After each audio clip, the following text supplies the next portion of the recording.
போற்றி போற்றி. நாம் சனிப்பயிற்சி பலன்களை பார்த்து கொண்டிருக்கிறோம். அந்த வரிசையிலே நாம் மிதுன ராசிக்கான சனிப்பயிற்சி பலன்களை தொடர்ந்து பார்க்கலாம். மிதுனராசி நேயர்களுக்கு சனி பகவான் 9 மற்றும் 10ஆம் இடங்களுக்கு அதிபதியாகிறார். அவர் இப்போது 10ஆம் இடமான தொழில் மற்றும் கர்மஸ்தானத்தில் சஞ்சரிக்கிறார். இது கர்மச்சனி என அழைக்கப்படும் ஒரு நிலையாகும். 10ஆம் இடத்தில் சனி அமர்வது கடின உழைப்பை தர வேண்டிய காலகட்டம்.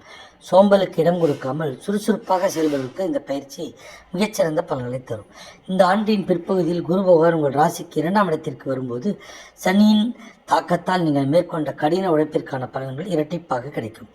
12 ஆண்டுகான ஒரு கடினமான சுழற்சி முடிந்து இனி வரும் காலம் உங்களுக்கு ராஜயோகமாக அமைப்புகிறது.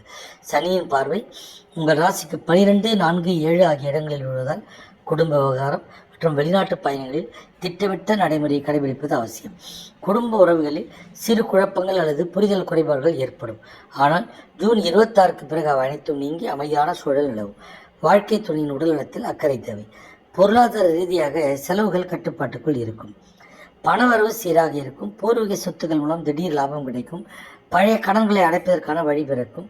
குடும்பத்தில் சுபகாரியங்கள், குறிப்பாக திருமணம் அல்லது கிரகப்பிரவேசம் போன்ற நிகழ்வுகள் இனிதே நடைபெறும்.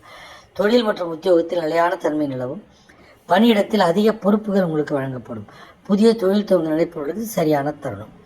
சனி பகவான் உங்கள் தொழில் ஸ்தானத்தில் இருப்பதால் அடிமட்டத்திலிருந்து உழைப்பவர்களுக்கு உயர்ந்த பதவிகள் தேடி வரும்.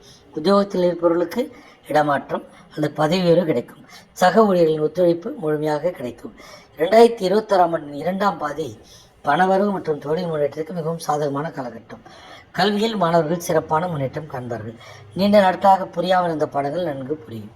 ஆசிரியர்களின் வழிகாட்டுதல் உங்களுக்கு பெருதுவாக இருக்கும். கடின உழைப்பிற்கு நல்ல வாய்ப்புகள் அளிக்கும். மிதுனராசிக்காரர்கள் சனிக்கிழமைகளில் வில்வ அர்ச்சனை செய்து சிவ வழிபாடு செய்வது சிறந்த பரிகாரமாகும். துளசி செடியின் அடியில் தீபமேற்றி வழிபடுவதும் சனிக்கிழமைகளில் ஏழைகளுக்கு அன்னதாயம் செய்வதும் சனியின் தாக்கத்தை குறைக்கும். பணியிடத்தில் தேவையற்ற வாக்குவாதங்களை தவிர்த்து உங்கள் கடமையில் மட்டும் கவனம் செலுத்துங்கள். பிரதோஷ காலங்களில் நந்திக்கு பால் அபிஷேகம் செய்து மன அமைதி தரும். வாழ்க வளமுடன். சிவாய நம.